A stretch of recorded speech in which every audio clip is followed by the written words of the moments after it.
Yo, simple. So tall. Grinder. I'm a body no grinder. Madingalinga kama dema something. Sparrow. Madingalinga tajinja formula.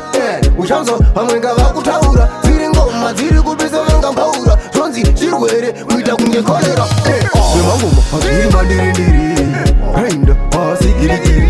Yoziye wajikwenya kunye kujipiti. Kunganda ngoma kunye jiviri. Ngoma aziri mandirindiri. Grinder asigirigiri. Yoziye wajikwenya kunye kujipiti. Kunganda ngoma kunye jiviri. Mchewe ngoma kunye ujati.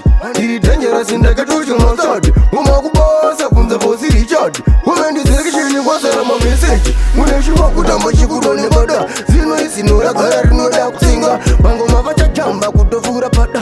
Grinder, what do them? Ngoma aziri mandirindiri. Grinder asigirigiri.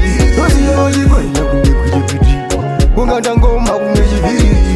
Ngoma aziri mandirindiri. Grinder asigirigiri. Yoziye wajikwenya kunye kujipiti. Kunganda ngoma kunye jiviri.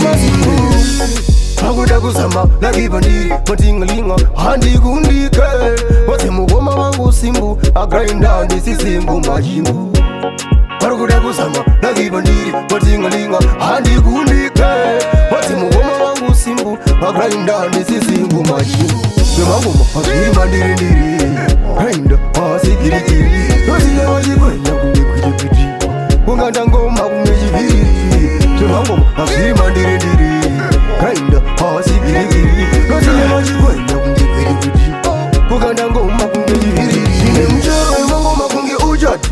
Iri dangerous indakatucho mazadi. Ngoma kubasa kunza bosi Richard. Kumendi zekishini kwa salama message. Muneshiwa kutamba shikuro nebada. Zino isi nora gari nora kusinga. Mango mavacha jamba kutofura pada. Grinder, what do them?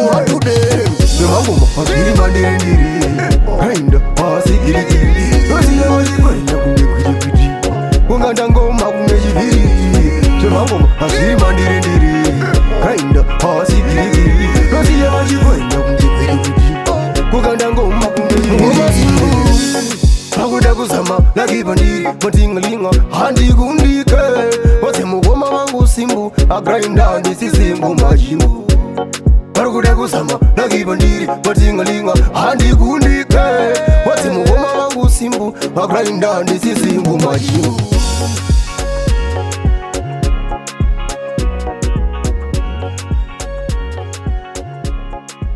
Simple solid.